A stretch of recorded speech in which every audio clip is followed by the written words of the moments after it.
Pois é, estamos em pleno verão e uma das grandes opções de lazer de baianos e turistas é a praia, claro. Agora, olha só em 2019, mais de 300 pessoas foram resgatadas pelos bombeiros após situações de socorro no mar. Aqui em Salvador, a população conta com um grupo militar especializado na prevenção, busca e resgate em meio líquido. A gente está falando do Grupamento Marítimo do Corpo de Bombeiros Militar da Bahia.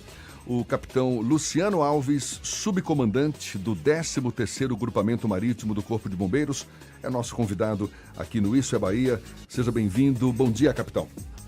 Bom dia, Jefferson Beltrão e Fernando Duarte. Bom dia, população baiana. Na verdade, é uma felicidade para o Corpo de Bombeiros estarmos aqui nesse veículo de comunicação falando sobre o problema chamado afogamento. Pois é, nas praias, pelo menos aqui em Salvador, é mais comum a gente ver a presença dos salva-vidas da Salvamar. Da Salvamar, que é da prefeitura, né? Os militares do Grupamento Marítimo do Corpo de Bombeiros, eles também circulam pelas praias ou só entram em ação quando são acionados? Tem uma divisão estabelecida entre o Corpo de Bombeiros Militar e o Salvamar, em que as praias oceânicas, elas são divididas da Pituba até a Barra, é por responsabilidade do Corpo de Bombeiros. Inclusive temos postos na Pituba, Amaralina, 2 postos no Rio Vermelho, tanto na Praia do Buracão quanto na Praia da Paciência, Ondina, Farol da Barra e Porto da Barra. E aí as outras praias oceânicas, de Jardim Alá até Praia do Flamengo, sob responsabilidade do Salvamar. Então, essa é a divisão geográfica da distribuição dos guarda-vidas nas praias de Salvador.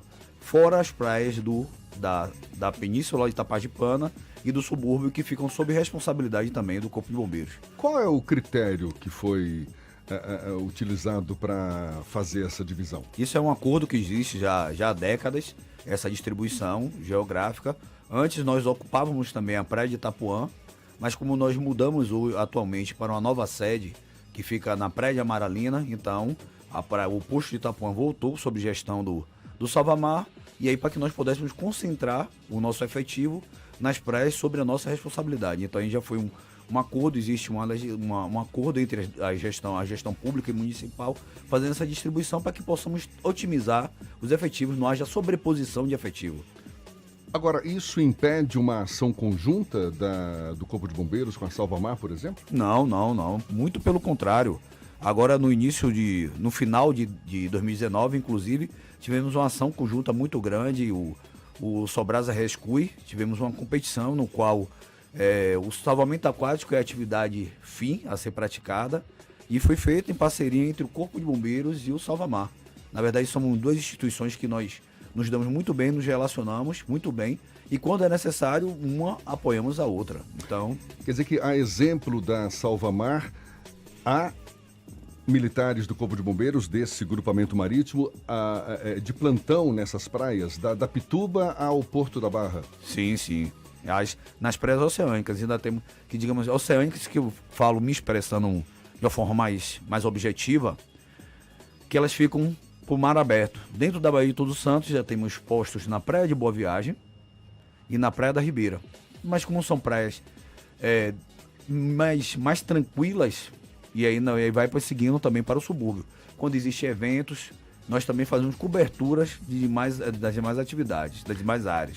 Esse número aqui é assustador, né? Mais de 300 pessoas foram resgatadas pelos bombeiros, isso no ano passado. Já há registros também de situações de socorro neste ano de 2020? Diversos registros já. Ontem mesmo tivemos a felicidade de 2 bombeiros militares. É verdade, ontem no Porto da Barra, efetuaram uma reanimação. Eles estão extremamente felizes e isso para nós é uma enorme satisfação, você poder trazer a vida de volta, Deus nos possibilitar isso, que isso eu digo que não é só uma profissão, é uma oportunidade diferenciada que Deus nos possibilita, você poder reanimar uma pessoa, trazer ela a vida de volta. E ontem 2 bombeiros militares efetivaram esse salvamento no Porto da Barra e reanimaram a vítima que já estava desacordada e já estava numa parada cardiorrespiratória. Qual é a grande dificuldade que vocês encontram? Porque a gente ouve, a gente lê muitas notícias de pessoas que vê alguém se afogando e aí tenta ajudar e acaba se afogando. Qual o procedimento utilizar? É procurar a ajuda especializada? Como reagir nesse tipo de situação? Ótima pergunta essa, porque infelizmente há alguns dias atrás mesmo tiveram 5 crianças que foram vítimas de afogamento e uma inclusive foi a óbito e em virtude exatamente dessa atividade. Uma estava se afogando e as demais foram tentar salvar. Então, consequentemente, a outra foi, aí a terceira que entrou, a quarta, a quinta, as 5 entraram em processo de afogamento, 4 foram resgatadas e uma, infelizmente, foi a óbito. Então, mesmo que a pessoa saiba nadar, a depender da praia que estiver, infelizmente, nós não podemos efetuar o salvamento. Porque salvar não é nadar pura e simplesmente. É você saber se livrar de correntes, é saber se comportar dentro do mar, saber manter tranquilidade, você saber abordar uma vítima. Porque a pessoa, quando está desesperada, entra no primeiro estágio do afogamento, que é o pânico, ela vai querer sobreviver. E se você se aproximar ela frontalmente, Ela vai querer se agarrar na pessoa, não é? então, aí ela agarra em você, ela te afunda. E aí você vai entrar no mesmo processo que ela. E aí tem um processo de manter a tranquilidade, até que algumas pessoas, se observarem alguns cursos militares a respeito de salvamento aquático, de mergulho, uma das coisas que nós submetemos os nossos profissionais constantemente é um alto nível de estresse, para que quando eles tenham um contato com tais situações, eles tenham tranquilidade para que possam se comportar de forma fria, tranquila e efetuar o salvamento e trazer a vítima para a praia de forma segura. Agora tudo é uma questão de tempo também, né? Porque tem o instinto humano, né? Tá vendo alguém ali se afogando, vamos tentar salvar. Tudo bem, é muito importante isso que o senhor está colocando, porque nem todo mundo está preparado para ajudar alguém numa situação de perigo como essa, mas o instinto humano faz com que as pessoas busquem, não é? Tentem ajudar e tudo mais, mesmo que muitas vezes acabem não dando certo, né? Tem uma forma, assim, muito objetiva de ajudar. É você procurar sempre um objeto flutuante e oferecer a essa vítima um objeto flutuante. Uma bola, 2 garrafas PET pode salvar uma vítima. Então, qualquer objeto flutuante é o que deve ser oferecido à vítima. Uma corda, um pedaço de madeira, se for num local que você fique próximo, que possa oferecer a essa vítima, ela segurar e você puxar. Então, ela precisa flutuar. Nós afogamos por quê? Porque entramos em pânico e perdemos a nossa flutuabilidade. Se a pessoa se mantiver tranquila, principalmente no mar, ela nunca afunda. Mas existe alguma recomendação para alguma situação em que não há nenhum objeto flutuante, não tem corda e a pessoa está ali lutando contra o tempo? O que se pode fazer num momento como esse? Aí eu continuo dizendo, nunca tentar efetuar um salvamento de forma amadora. Ou você sabe efetuar um salvamento, mesmo sendo um exímio nadador, existe um risco. Aí se for uma pessoa for um exímio nadador, existe um risco. Mas a primeira medida é ligar para o Corpo de Bombeiros, ligar para a Polícia Militar, ligar para os órgãos de emergência, para que possa fazer o acionamento. Até porque, muitas vezes, quando o salvamento está distante do nossos guarda-vidas, nós acionamos uma aeronave. Em toda a rede de segurança ela é integrada. Não é uma atitude isolada do Corpo de Bombeiros, como o senhor me perguntou muito bem. Nesse instante, o Salvamar solicita apoio do GEMAR, o GEMAR solicita apoio do Salvamar, que solicita apoio da Polícia Militar. Então, essas atitudes, nós trabalhamos num sistema integrado dentro da segurança pública. Então, quando nós não temos um salvamento que está muito próximo, acionamos a aeronave e a aeronave pode deslocar e efetuar um salvamento, como foi feito em 2017 na praia do Rio Vermelho. A aeronave do Graé, nós não conseguimos acessar, a vítima já estava muito distante. A aeronave do Graé foi e salvou, até inclusive o nome da vítima é Jefferson, eu lembro muito bem desse caso. Meu xará. Então, ele foi salvo pela aeronave, como outras vítimas já foram salvas através da ação. Então, existe uma rede integrada e o acionamento deve ser a primeira atitude. Eu vi uma vítima entrando, eu ofereço um objeto flutuante a ela e aciono algum órgão da rede de segurança pública, informando exatamente o local que está acontecendo o afogamento e pedindo um apoio. E aí nós podemos até hoje, o Corpo de Bombeiro tem efetivado a ação com a moto aquática, é um instrumento que irá otimizar bastante as ações, porque ela tem uma capacidade de deslocamento muito rápido e tem como sair de uma praia para outra e efetuar esse salvamento de uma forma mais ágil. O Salvador tem um dos maiores litorais do Brasil em termos de município e a Bahia também como um todo. Como funciona o treinamento dessas pessoas que atuam nas praias como um todo aqui de Salvador e da Bahia? O senhor pode falar um pouco de como é esse treinamento, das dificuldades de se treinar para ser um salvador profissional? Mas a resposta vai ficar... Capitão Luciano Alves, segura a resposta para já já. A gente tem informações lá de cima. Estamos falando do mar, daqui da terra, mas também temos informações lá de cima. Agora, 25 minutos para as 8 horas. 16 para as 8 na Tarde FM e a gente está recebendo em nossos estúdios o capitão Luciano Alves. Ele é subcomandante do 13º Grupamento Marítimo do Corpo de Bombeiros Militar da Bahia. Ficou uma pergunta no ar, Fernando. Eu perguntei como funciona o treinamento para bombeiros e para, eventualmente, pessoas que desejam entrar na carreira de salvadores profissionais. Como é que funciona esse treinamento? Fernando, no âmbito do Corpo de Bombeiros, o curso específico para que o profissional se torne um guarda-vida é o curso de salvamento aquático. É um curso de duração de 1 mês, 4 semanas, com a carga horária de 200 horas, no qual trabalhamos em diversos ambientes. Habilitamos o profissional a fazer o salvamento no rio, no mar e também saber trabalhar a prevenção, que eu acho que é o mais importante nesse processo todo. Aliás, exatamente, vamos tocar nesse assunto porque para evitar afogamento, só prevenção. Como é que as pessoas podem se prevenir, podem se cuidar mais para fugir de uma situação como essa? A principal arma da prevenção é a educação. E isso aí é um instrumento que nós estamos trabalhando constantemente. Se o senhor observar, Jefferson, nas nossas estatísticas, é questão de palestras, instruções, atividades, que nós temos que trazer e levar para a população essa informação. A educação é a única arma que podemos ter forte contra o afogamento. Até porque os principais locais em que encontramos as vítimas de afogamento são em rios, lagoas e piscinas. E nesses locais não temos profissionais do Estado presente. Nas piscinas, a depender da piscina, se for uma piscina pública, vai ter um salva-vida.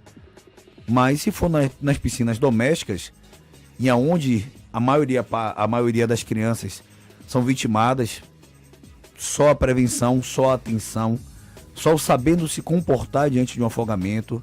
E isso só vem com a educação. Sem falar que em rios, lagoas e piscinas é onde as pessoas afundam com mais facilidade, né? No mar, pelo menos o sal faz com que as pessoas boiem, né, com mais facilidade. Agora, aproveite esse momento para dar alguma orientação. Quem vai para as praias, que tipo de cuidado que as pessoas podem ter? A respeito das praias, nós temos que nos preocupar primeiro com a grande vítima do afogamento, que são as crianças. É a segunda causa de morte para crianças até 9 anos. Então, a grande vítima do afogamento no mundo todo são as crianças. Então, a atenção constante é a primeira atitude que os pais devem ter com a criança. Mantê-la sempre ao alcance de um braço. Então, a atenção é fundamental. Procurar sinalizar uma pulseira de identificação. Nas praias, nos postos do Corpo de Bombeiro, nós temos uma pulseirinha que identifica a criança também, por conta da quantidade de ocorrência de crianças perdidas. Então, identificação dessa criança, preocupação também com a questão da exposição solar, muitos casos de queimaduras solares, então, de uma exposição constante ao sol, utilizar o filtro solar. Um outro detalhe fundamental também é a questão do consumo de drogas. E aí, drogas, incluímos também o álcool nesse sentido. Porque essa mistura, essa combinação, podemos comparar com a situação do trânsito. Se beber, não dirija. Se beber, não entre no mar. É bom tocar nesse assunto. Muita gente acha que eu tô cheio de álcool na cabeça, vou tomar um banho de mar para ficar mais lúcido. É um grande equívoco esse. Exatamente, porque as pessoas perdem a noção do risco exato e superdimensionam sua capacidade natatória. E aí eu vou até aquele barco, eu superdimensiono e sempre no retorno acontecem casos de afogamento. Esse caso de afogamento foi ontem, não é? Lá no Porto da Barra. E o Porto da Barra tem um mar, uma água aparentemente calma. Ou seja, mesmo nessa água mais calma, o perigo acontece. Sim, sim. Tanto que temos um ditado de segurança muito importante. Água no umbigo, sinal de perigo. Até porque às vezes não pode ser, a pessoa pode tomar uma atitude super segura, não está bebendo, está numa praia segura, com presença de guarda-vida, como o Porto da Barra, mas um mal súbito. Às vezes a pessoa pode ter um mal súbito, ter um desmaio, uma perda de consciência e entrar num processo de afogamento. E ainda tem um risco de praias, das pessoas desconhecerem as praias. Eu venho de uma cidade, Valença, que tem a praia de Guaibim, tem um alto índice de afogamentos lá, porque as pessoas não conhecem a praia e aí brincam com o mar. Com o mar não se brinca, não é isso? Perfeito, essa sua fala aí é até uma pergunta bastante técnica. Algumas pessoas perguntam como é que nós fazemos a distribuição do nosso efetivo e por que não enfatizamos tanto as praias do subúrbio. Existe, para análise da presença de um guarda-vida, nós analisamos o perfil da praia. Um é pela composição geográfica dela, de como a onda quebra, que aí tem a praia, as praias rasas, as praias de tombo. Então, a praia do Buracão mesmo, ela tem um grande risco, que ela é uma praia de tombo. Então, a onda quebra com muita força, próximo à areia, e isso transfere uma energia muito grande, criando fortes correntes. No subúrbio não tem isso, e tem uma outra questão fundamental: o perfil do público que frequenta aquele local. Por exemplo, o subúrbio, quem frequenta o subúrbio são os moradores que conhecem, têm um contato constante com o mar e conhecem aquelas praias. No caso de Guaimbi, como você falou muito bem, quem frequenta Guaimbi não são os moradores. São turistas que às vezes não têm um contato constante com o mar e não conhecem a geografia, não conhecem onde tem as correntes, não conhecem o tipo de praia, se é aquela arriscada ou não. Então isso daí é uma análise muito técnica que nós estabelecemos até para a distribuição do nosso efetivo de guarda-vidas. Então se você não conhece, não só a praia, até o rio mesmo que você vai tomar banho, observe e tenha cautela nesse processo. Já que o Fernando foi para Valença, saiu daqui de Salvador, indo mais para o interior do estado, por exemplo, cachoeiras, quais os cuidados que devem ter ao frequentar uma cachoeira, por exemplo? Primeiro cuidado, não mergulhar de cabeça. Muitos casos de afogamento são em consequência de acidentes que acontecem. O afogamento é um problema secundário às vezes. As pessoas às vezes mergulham de cabeça, escorregam em pedras, e aí vão tirar foto, a pedra está ali escorregadia por causa de presença de limo. Elas escorregam e aí tem um afogamento como um problema secundário.